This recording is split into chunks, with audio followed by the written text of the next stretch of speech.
Stephanie, whenever you're ready, you can go ahead and take it away. Hello, everyone. I'm Stephanie Boucher. I'm the Program Administrator for the State Demographic Center and a proud member of MAPE. I also serve on MAPE's election committee, and we all thank you for participating in today's Political Council election forum. This forum is being recorded and will be available soon after on the MAPE website and the YouTube channel. The Political Council's purpose is to help define legislative priorities, educate members, and encourage members to engage in the legislative political process.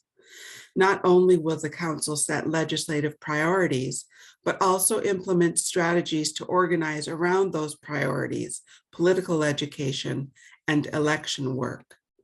For the first time in a decade, we have a pro-labor governor, House, and Senate here in Minnesota. MAPE members helped make this happen by knocking on thousands of doors and making thousands of phone calls. The legislature is working at breakneck speed to pass legislation that will matter to millions of Minnesotans. Policies like paid family and medical leave, better schools for our kids, and safer communities for all of us. Lawmakers will also be looking at legislation as it pertains to state employees, including pensions, back pay during government shutdowns, and how our contracts are approved. Speaking of contracts, MAPE's negotiations committee members have made great headway toward a strong set of opening proposals that will benefit the most members. The bargaining team will be opening negotiations with Minnesota Management and Budget on April 11th. Until then, make sure you show support for the negotiations platform and sign the petition at www.mape.org. If you haven't signed up for Lobby Day yet, please do so. Legislators need to hear our stories. More website information is available at www.mape.org. It's now time to begin the Political Council election forum. This year, 4 fellow MAPE members are running for one position on MAPE's Political Council. They will all be on the ballot when MAPE elections open on March 13th and close on March 23rd. We're looking forward to introducing you to the 4 candidates who would like to serve on the Political Council. This is your opportunity to ask questions directly. You can submit questions in the Q&A box at the bottom of your Zoom screen. Each of the candidates has also provided a personal statement, which is on MAPE's website again, www.mape.org. The 4 candidates for the open political council position are Local 201's James Dirth, Local 902's Kelsey McKenna, Local 601's Kyle Wilmer, and Local 501's Liz McClune. Before we hear from them, I want to tell you how the election forum will proceed. Each candidate will have 1 minute for opening and closing statements, as well as 1 minute to answer questions that come up from members. Candidates will receive a 10-second warning before their time is up. When their time is up, their microphones will be muted. Candidates will wait until they are prompted to unmute and show their video. Only one candidate will have their video and microphone on at one time. A special thank you to Chris Semifraga for volunteering to be our timekeeper. Let's get started. Welcome, James Dirth from Local 201. You have 1 minute for your opening statement. Thank you, Stephanie, and thank you to everyone who I imagine, like me, is using their lunch break to attend this forum today. As previously mentioned, my name is James Dirth, and I'm from Local 201. I work at the Department of Human Services, and I've worked at the state for 3 years, and I've been a MAPE member for about as long. I've done a lot of work in politics in the past, including volunteering in campaigns, interning for a congressman, testifying at committee hearings, and talking directly to legislators on the behalf of students while attending college. I'm running for political council on 2 issues. The first, holding elected officials accountable. As Stephanie has previously mentioned, we have had a pro-labor government for the first time in quite a while, and we've seen some remarkable success from these efforts, but we must ensure that the legislature does not lose that momentum and that they continue to vote on policies that would benefit Minnesota workers and families. My second platform is to increase solidarity with workers across the state, including those who are in unions and those who are currently in the fight to be unionized. We've 10 seen in the seconds. past few years, We've seen the past few years a great upsurge in unionization efforts, and I believe we need to stand in solidarity with these workers. I hope for your support and thank you. Next up is Local 902's Kelsey McKenna.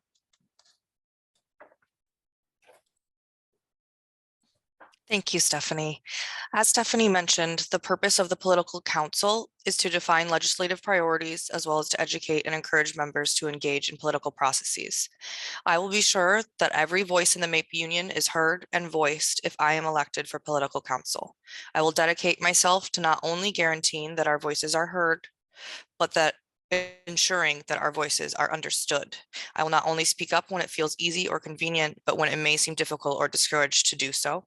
I will prioritize not only educating myself, our union members, and fellow council members, but also our Minnesota representatives, as my perspective and those of my peers may not be shared by all, but can be understood by all.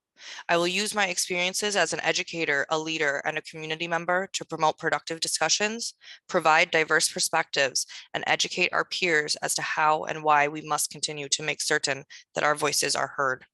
We reserve the right to a fair and equitable work-life balance. And as your political council representative, I want to represent what you believe that looks like and make it a reality for MAPE members and the people of Minnesota. Our third candidate to give opening remarks is Local 1601's Kyle Wilmer. Good afternoon, everybody. My name is Kyle Wilmar. I am a disability specialist over at DEED.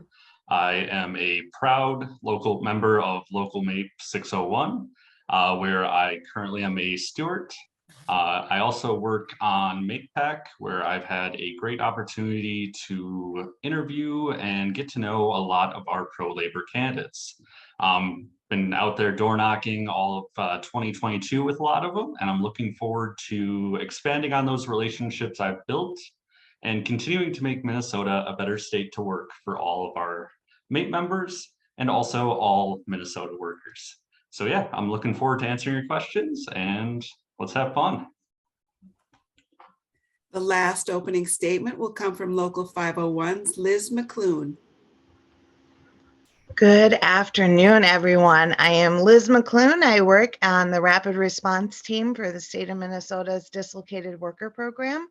I have been a MAPE member for all of my 4 years at DEED, and I am so happy to be considered for this position. Politics has been my life. I've worked at the legislature as a legislative assistant. I've worked for the AFL-CIO in the Southeast region of Minnesota as a staffer and worked on, lots of initiatives like the Affordable Health Care Act, Employee Free Choice Act, Good Jobs Now campaign, everything that the National AFL-CIO would throw at us, we would answer with activism and enthusiasm and accountability to our legislators. I've also had the unique opportunity to work on campaigns. I've worked for Mark Dayton and Tim Walz, and I look forward to continuing my political expertise with this position. Thanks, everyone. Marvelous opening statements. Another reminder, if you have a question for our candidates, please submit questions using the Q&A box at the bottom of your Zoom screen. It's now time to go to some of the questions you have sent us. A member of our elections committee is reviewing the questions and providing them to me to ask. The first question for all of you is this: what, if any, challenges do you anticipate if you gain this position? First up is Kelsey McKenna. Kelsey, the floor is yours. Would you mind repeating that question one more time for me? Certainly. What, if any, challenges do you anticipate if you gain this position? I think communication in general can be challenging in some situations, especially if you have somebody who has one opinion or thought on how things should go, and you are in disagreement with that. So I think to go above and beyond in my communication is not something that's going to be challenging, but I think that it is something that needs to be a hallmark in this position, is really communicating, not only to be heard, but as I said in my opening statement, to really to really make people understand why and how we can make change, and that it is possible, even if it may be challenging. Thank you. Next up will be Kyle. So yeah, one of the challenges I see with the position is often candidates have a short-term memory. They're not the best at remembering all those campaign promises that they give us or all the pro-labor statements that they did during our screenings. So I think it requires that we are persistent with making our needs known and making sure that our needs are also a priority, because our needs are the needs of the Minnesota workers. And when it comes to government, we should come first. Thank you. The third candidate is Liz McClune. Liz, the microphone is yours. Thank you. Yeah, we represent members in every aspect of government work, and I think representing them all might be a bit of a challenge, but what you do is you listen and you communicate, and you bring those voices together to be heard at the legislature, and especially when you have that time one-on-one with the political candidates, you take advantage of that every second you have with them, as you constantly are representing the voices of our diverse culture. Thank you. James, the floor is yours. Thank you. Biggest challenge I anticipate in this position is trying to be a continuous presence in the legislature. A lot of this is volunteer work for all of us, so a lot of us have to show up constantly, and it's important to do so and to make sure we remind legislators that what they ran on, what they promised on, and that they're advocating for the workers that and MAPE and Minnesotan families that they said they would. But the challenge is, of course, being there, being present, and taking the time to be able to do that constantly and as best as we can. There are going to be people who are laid against some of the policies that we advocate for, who will be able to hire lobbyists, who will be able to be their constant presence because they can hire the people to do that. So we have to be constantly diligent and be able to match that momentum and that capacity with some of those other groups too, to make sure that legislators are constantly reminded that they are there because we elected them to be there to represent our interests and advocate for Minnesotan families. Thank you. Our next question is from the chat box. Can you each please discuss your history of phone banking, door knocking, lobby day participation, and other related efforts on behalf of MAPE? To repeat, can you each please discuss your history of phone banking, door knocking, lobby day participation, and other related efforts on behalf of MAPE? Kyle, you're first up. So yeah, with MAPE, I've had that opportunity during the 2022 election cycle. I was spending probably about 3-4 nights a week going out and door knocking with our pro-labor candidates. Usually I would do the metro during the week and then make a drive out of state on either Saturday or Sunday to go help candidates in our greater Minnesota area. And even there's a stretch where like the week prior to election, there was like a good 9 days of going get out to vote every night. As for lobby day, I've been going every time we've had it. Actually, this will actually be my first lobby day in person, so I am pretty excited for that. Other than that, any MAPE event related to politics, I'll be there because politics is kind of my thing. Thank you. Liz, you'll be second and the floor is all yours. Great, thank you. I had the unique opportunity to be the political coordinator on behalf of MAPE during lost time for the last election.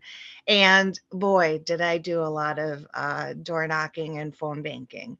And also recruitment. And so I see some familiar faces on the call today, people I got to know very well, and they put in the work and made it so much fun for me. So yes, anything political, I am there. I'm signed up for lobby day this year, and I'm very excited to participate and talk to my legislators. Thank you.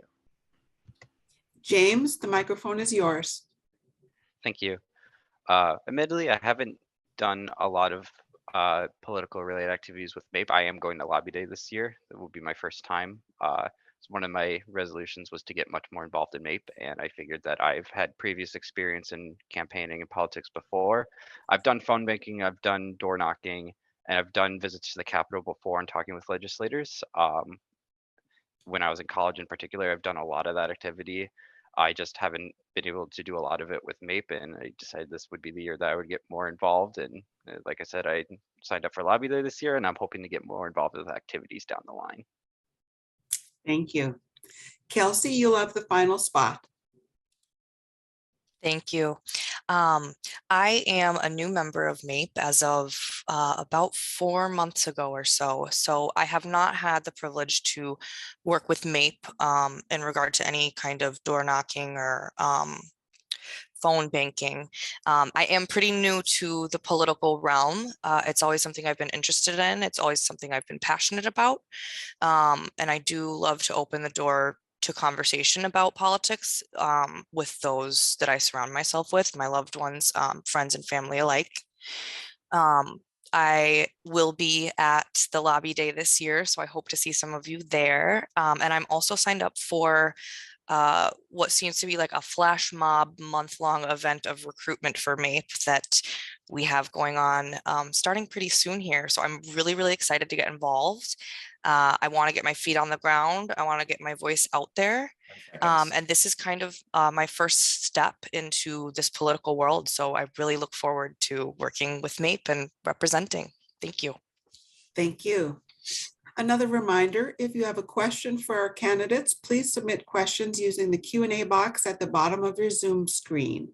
It's now time to go to more of the questions you've sent us. Here is member question number 3. What does equity work in MAPE look like in the context of the political council? To repeat, what does equity work in MAPE look like in the context of the political council? Liz, you're first. The microphone is all yours. Thank you. I greatly appreciate this question. I don't know that what I'm about to suggest is within the political council's preview, but I think we can help with it. And I would like to see someone of diverse background, whether it be somebody with a disability, a person of color, a background, not another background, on executive board of every local. And again, I don't know if that's something the political council can help with or how that might look, but I'm very interested in that. And of course, just making sure that our communications with the legislature is open to everybody and everyone feels included. And I think the political council can have a very heavy role in doing that. Thank you. James, you're next. Thank you.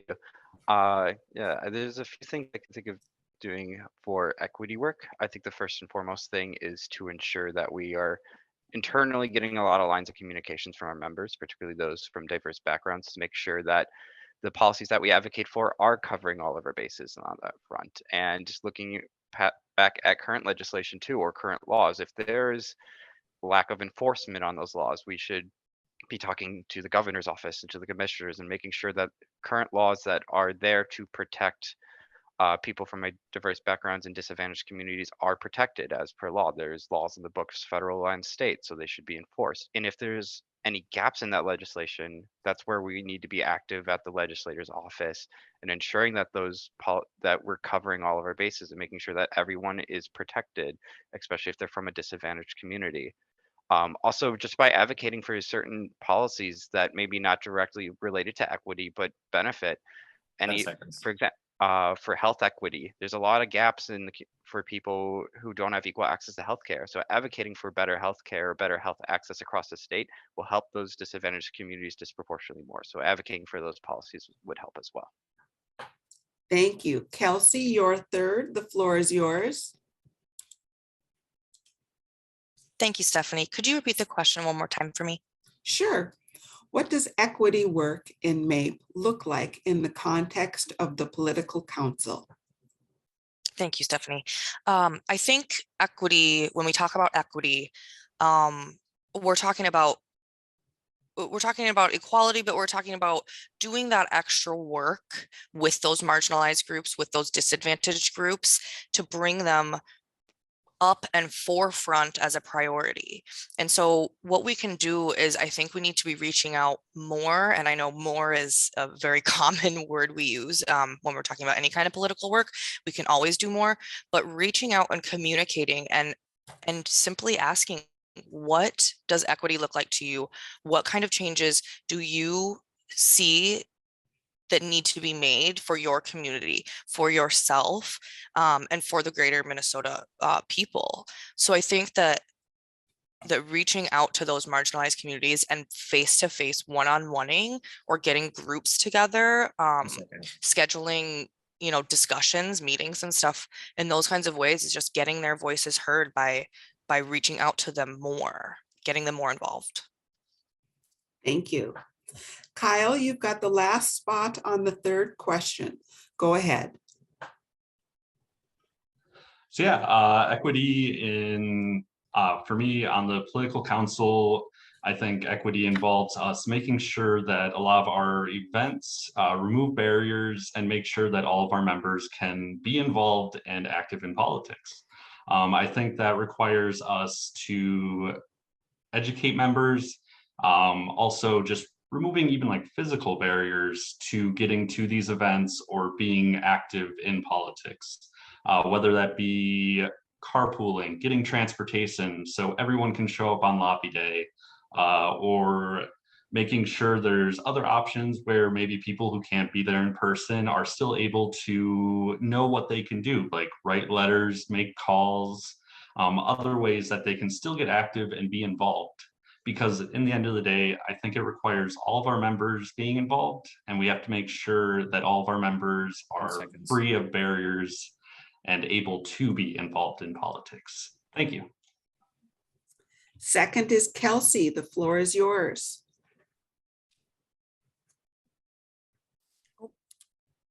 Could you repeat the question for me, Stephanie?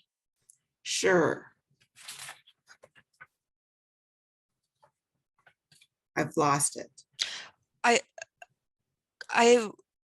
thought Kyle was last on the last question, so I'm a bit confused. Oops, I think I've lost my spot. Okay. I think I am the problem here, and that's where we went awry. Okay. I was like, I missed something here. All right, let's go to the next question, which I have here pretty solidly in front of me. I can't mess this one up. What are your thoughts on allowing the entire membership to vote on which candidate to endorse in the 2024 elections? What are your thoughts on allowing the entire membership to vote on which candidate to endorse in the 2024 elections? Kelsey, let's start with you. Thank you, Stephanie. I appreciate it. That's a really good question, and from what I'm pulling from that question is, should non-paying members and paying members both be able to vote, if I'm understanding correctly? And I would say absolutely they should be able to. I know there are reasons and that we need to be paying our dues to be union members and to have that right to vote. But the basis of democracy, which is our country's government, is that we should have the right to vote, that we do have the right to vote. So I wouldn't hold anybody back from wanting to vote on that. If they're a MAPE member, I see no reason as to why they shouldn't be able to place a vote. Thank you. Thank you. Next up is Kyle.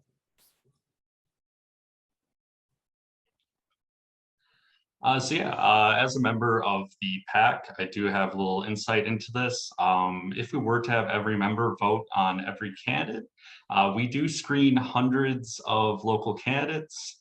I have my notebook here from the last election. It is full.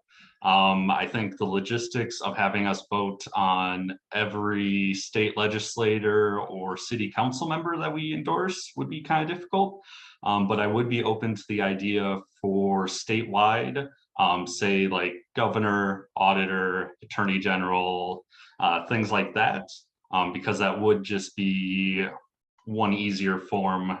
But that is something I would be open to. Whereas if we did for all of our endorsements, there's just too many candidates we have to screen. Thank you. Thank you. Liz, next, you've got the microphone. Thank you. I like the fact that we elect people within our membership to help do that process, to do the screening and to do the recommendations and then do the voting.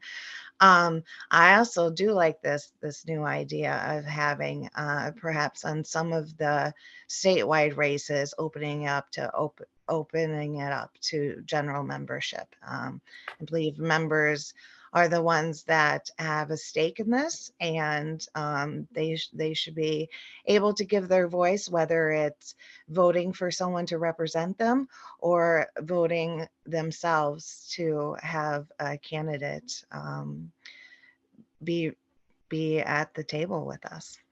Thank you. Thank you. Last is James, who now has the microphone. Thank you. Yeah, I think ideally it would be really nice to get feedback from MAPE members on the list of candidates endorsed, whether or not that's at some point to the process. I think there is a logistical challenge of doing every single candidate for every single race. That might be a bit overwhelming for a lot of people to make a lot of decisions on every single candidate in every single possible position that we look to fill pro-labor candidates in.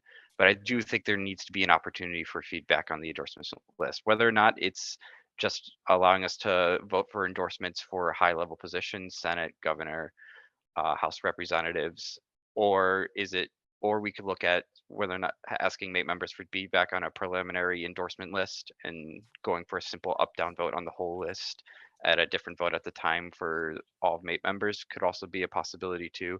I think it is important to create those opportunities for feedback though, and for members to provide input into what candidates they would like to see supported and who MAPE is electing to support in the upcoming election. Thank you. Next question. How will you know you have succeeded at the end of your term? How will you know you have succeeded at the end of your term? Liz, the floor is yours. Wow, that's a tough one. I would rely on the membership to let me know.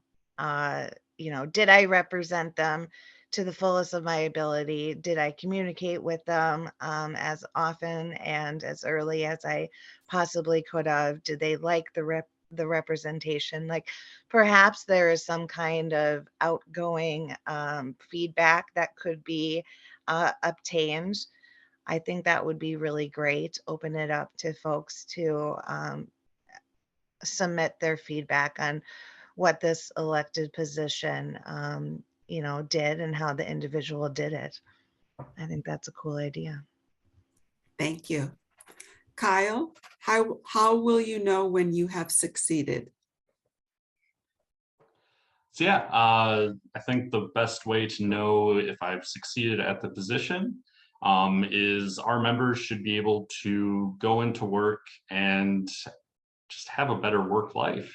Our job is in politics and getting things passed that improve the work environment for our members. And honestly, the number one success that I could have is if our members just have a better work day. That's the number one thing I'm looking for. Thank you. Kelsey, how will you know when you have succeeded? Thank you, Stephanie. I think I will know that I succeeded when a couple of things. If I can get one person's voice heard that did not previously feel heard, I think that would be a success. If we can get one thing changed in the legislature that we've been fighting for, or that maybe is a new idea, I think that would be a success. if we can successfully recruit more members, even if that's, you know, the most that I can get done in this position, if we can get more voices at the table, that would be a huge success. I also think that getting and securing equitable raises would be a wonderful success. I think that covers it for now. Thank you. James, how will you know when you've succeeded? Yeah, I think there's a few ways. I think hearing back from members would be the clearest one. If I heard that someone felt like their lives had improved through legislation passed or something in the contract that made it better for their work-life balance, I think that would be one of the biggest key indicators. I think truthfully, there's always going to be a part of me that feels like there's always going to be more to be done. But hopefully just being able to accomplish something of substantial meaningful that helps improve the lives of MAPE members and Minnesota families as a whole through the legislative process.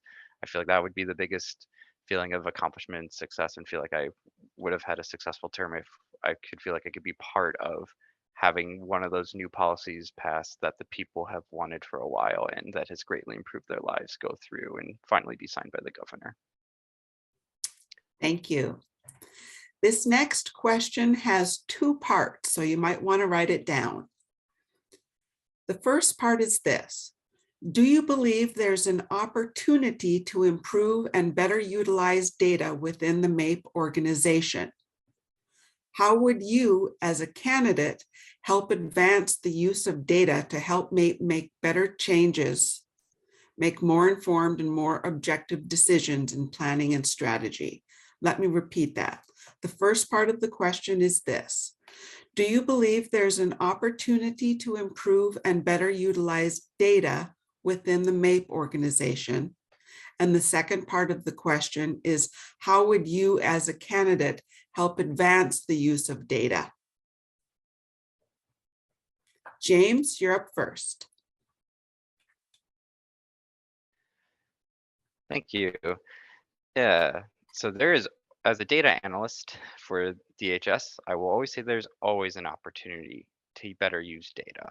There's always an opportunity to use the data that we have in order to improve our analytics to achieve the results we need. And I think there's a lot of ways we can look at that.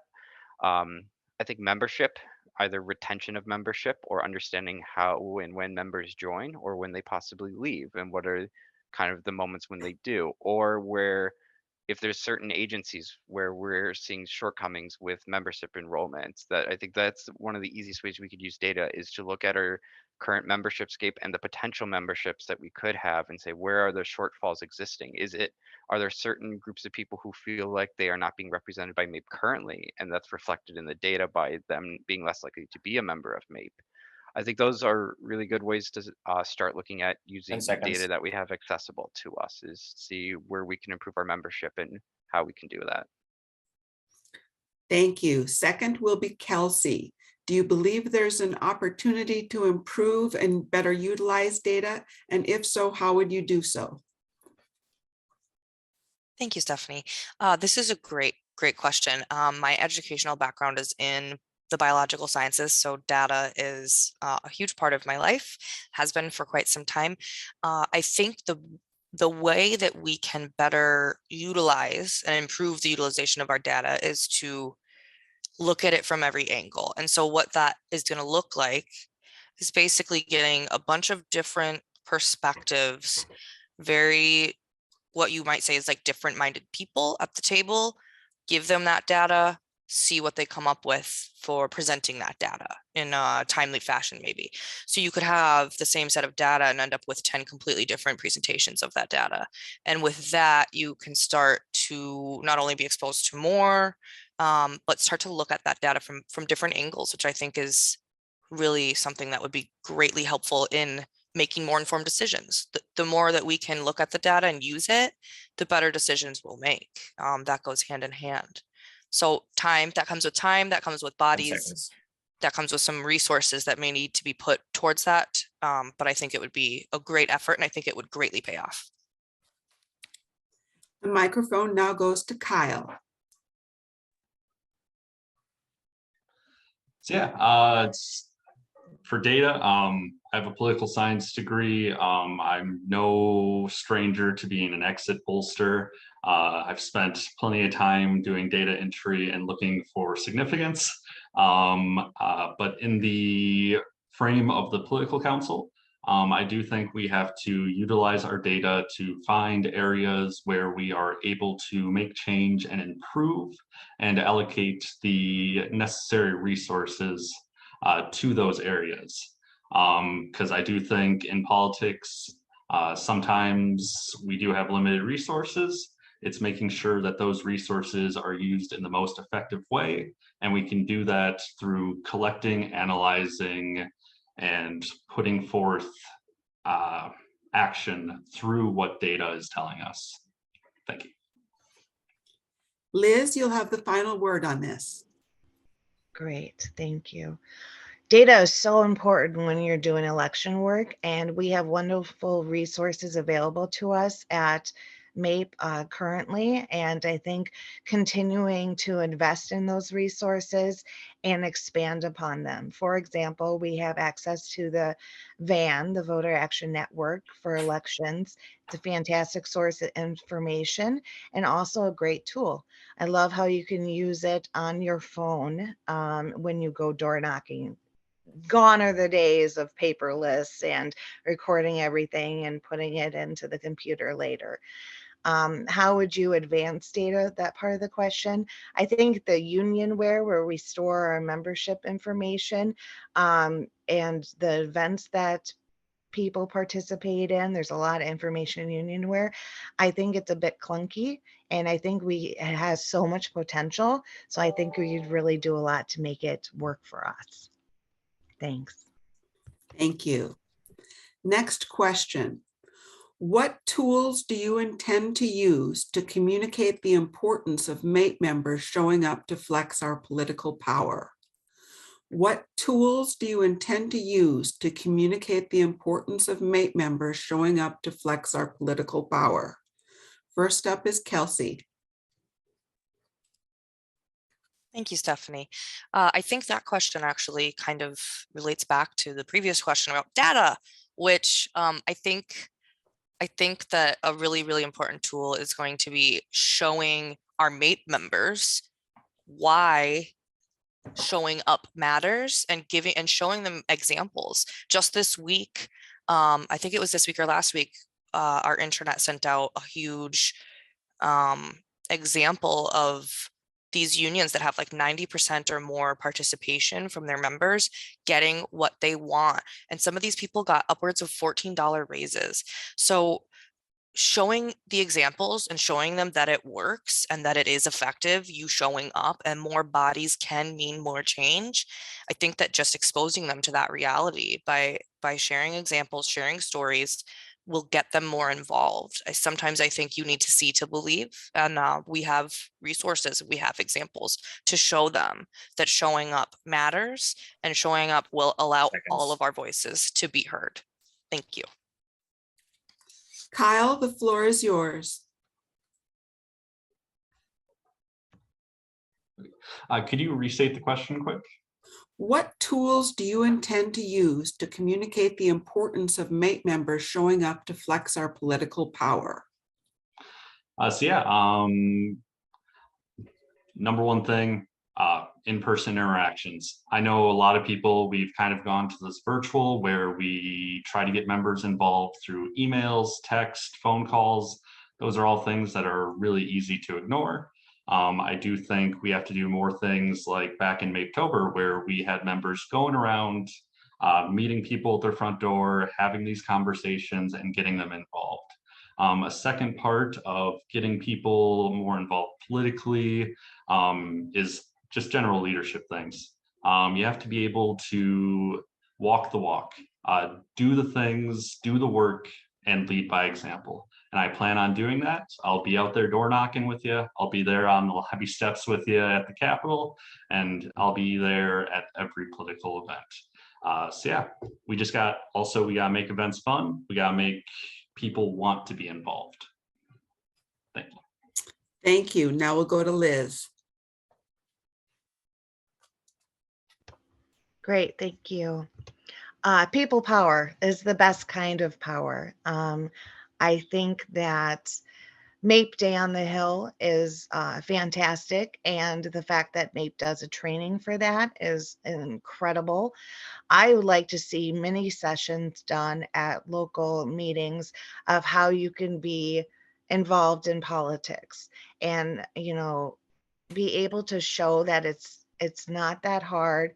There's something for everyone. We can get you involved even if you don't want to do door knocking or phone banking. That's the most important. But we can find a role for you to help contribute to that political experience. And I think having these mini sessions with locals would be great, because so often we approach the locals without any background. We're just like, hey, we're looking for volunteers. Here's the calendar. Will you show up? But I think if you provide the background and the reason why it's so important, I think you'll get a better turnout that way, and they'll feel more involved. Thanks. James, you close on this one. Thank you. Yes. I think that manpower is always the biggest thing. It's the number one tool for democracy is how many people you can get. And I think if we start showing up at the Capitol in bigger numbers, we can really start showing our political power and our political capital to legislators and say that this represents a lot of people in Minnesota. And I think it's also by looking for opportunities to work with other unions or other labor organization groups. We could work together. We can combine our forces together and have even bigger numbers of people. For MAPE internally, I think it is showing up to locals from the political council and talking them through the process. Getting into politics is very intimidating for a lot of people. It seems overwhelming. It seems divisive and hostile for a lot of people. And I think we need to have a presence at locals, ideally in person if we are able to do it. But in the world of the virtual work from home environment, I think a lot of it will also have to be virtual. But I think it's just showing up to locals to talk about what it's like to work in politics. Thank you. I've gotten a notice from someone in the chat that asks this. Could someone clarify that the MAPE PAC does endorsements, not the political council, and that we don't do federal endorsements?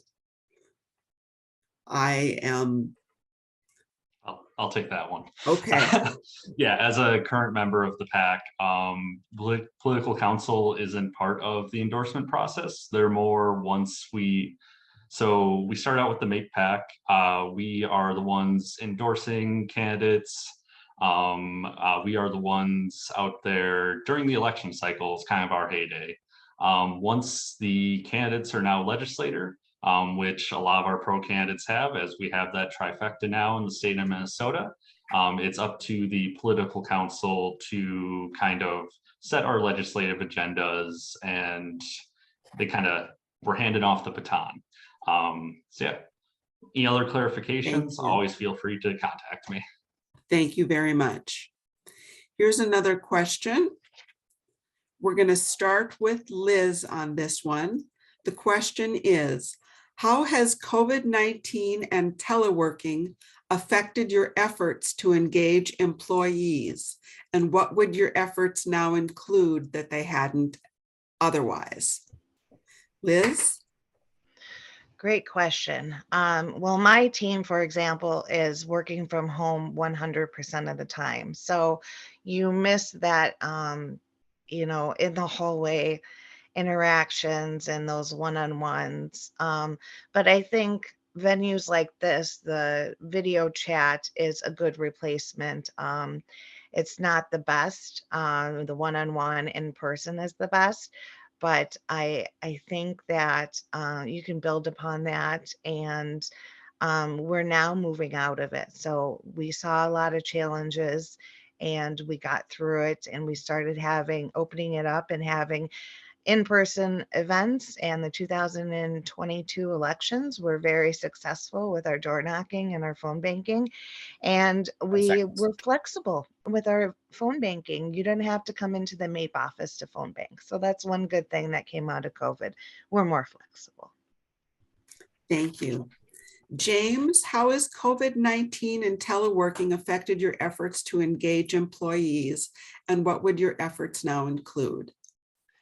Yeah, I think it's brought about a unique challenge. I started state work in January 2020, so I was through that transition, and it was a difficult one. I think it's true for a lot of workers and people who join here. And we can see it on the statistics from membership. We've seen drop-offs for MAPE membership because it is very hard to connect with people just over online. I think it's important to get people face to face whenever possible. I think Mactober was a good event to do that, to talk to people face to face about joining MAPE and about getting involved more in MAPE. I think more events like that would be crucial to engaging members directly. And video chatting has become very good now across MAPE and across the state, so we can use those capacities and continue to use them. My local is all virtual now, but I think it's finding opportunities to talk to people face to face. I think could be really helpful, both members and non-members alike, about either joining MAPE or getting more involved with MAPE and about how they can get involved. And I think those face-to-face communications would be a really good opportunity to do that in light of the what is looking like a 10 permanent seconds. work from home situation for state workers. Kelsey, the floor is yours. Thank you. As far as how COVID-19 and telework affected my efforts to engage employees, I am a labbie, so I work in a lab. I was actually working at Mayo Clinic during the COVID-19 pandemic in the virology lab. So we were all present and did not miss any work. In fact, we worked extra hours to get through that pandemic. But what I've seen come out of this pandemic is a lot of tools, specifically Zoom, Teams, a lot more email usage again. And I think that those tools are wonderful, but we do want to engage face to face if and when we can. And I think getting people back into the swing of face to face engagement has been a barrier. I think that we adapt, we adapt as people. And so over a few years of us being stuck at home, a lot of us being stuck at home, we kind of have some of us 10 seconds. gotten used to that isolation. So I think promoting people to get out and to try to get those face-to-face interactions is really important. Thank you. Kyle, you've got the last word. Can you restate the question quick? How has COVID-19 and teleworking affected your efforts to engage employees? And what would your efforts now include? Since COVID-19, working from home, we've become a lot more isolated as MAPE members. But I do think what MAPEtober showed us is people want that connection. At first, when I was driving to people's houses, I was thinking like, oh, are they going to be weirded out that I show up at their door? But then after a few interactions with my coworkers where they were excited to have someone coming out, excited to have people talking about the union, and just excited to have human interactions again, I think it is worthwhile that we start allocating our resources to, even now as we continue to telework, make sure that we have these in-person interactions, because I think our members they want that. They want the social life again that comes with work that we have lost during COVID-19. Just the Zoom calls are not the same as standing around the water cooler and talking about your weekend with your other coworkers. I would be a big advocate of doing as much in person as possible while still being safe. Thank you. Thank you, everyone. Now we're beginning closing statements. You'll each have 60 seconds for this. We'll reverse the order from the opening statement, so that means Liz is first. Liz, the floor is yours.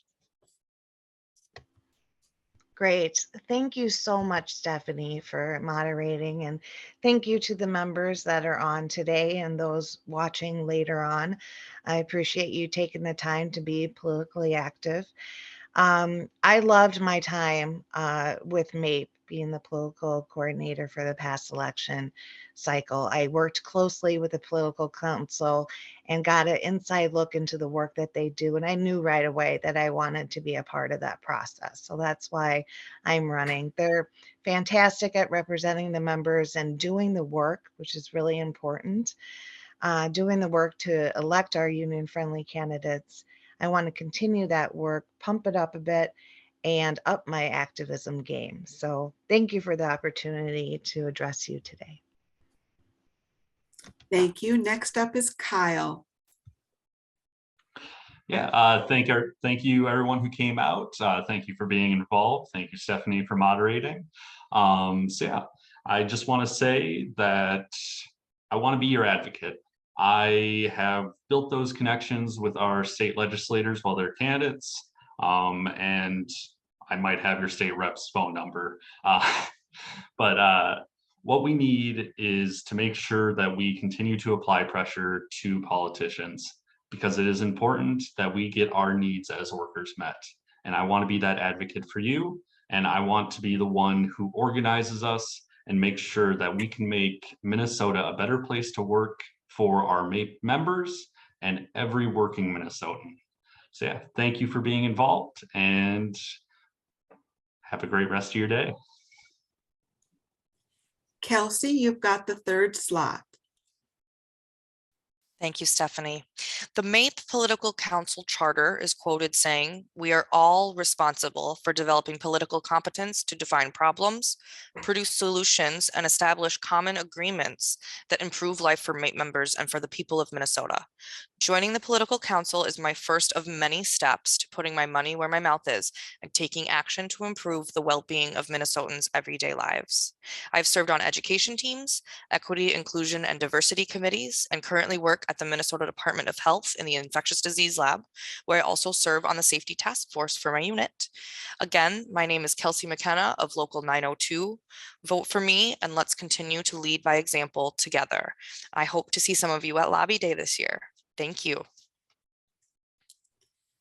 James, the final time goes to you. Yes. Thank you, Stephanie, for moderating. Thank you for everyone who has attended today and who might watch in the future. And thank you to my fellow candidates for running. It's always good to hear from a variety of backgrounds and experiences. Again, my name is James Dirth. I'm from Local 201 and I work for DHS. And I have worked in politics before, doing a lot of volunteering and door knocking and phone banking and everything along those lines. I'm hoping to be more active in MAPE. I'm planning on going to Lobby Day. And part of this process is running for political council if elected. I am running to hold elected officials accountable and working to improve relations with other unions and other workers fighting to unionize. I believe unions are now more important than ever, and MAPE must be a leader in that fight to improve the lives of workers and families in Minnesota. We must do so by remaining a constant presence in the legislature and be a constant reminder of who elected them to their positions and ensure that they enact the policies that they ran on. I hope to earn your support for this upcoming election, and I encourage everyone to reach out to your locals about this form so they can also make an informed decision about this election. Thank you. This wraps up MAPE's Political Council Election Forum. A big thank you to all of the candidates who participated today. Thank you very much. And thanks also to all of you who watched or will watch and those who sent in questions. MAPE elections take place March 13th through the 23rd. So make sure you vote for one of the candidates you heard today for the open spot on the political council. And don't forget to sign up for Lobby Day at the Capitol on the 23rd. Also, if you haven't already, please sign the petition in support of our bargaining platform. There's more information on both subjects on the MAPE website at www.mape.org. Thanks again for watching, and thanks for all you do for Minnesota and for MAPE. Have a good rest of your afternoon.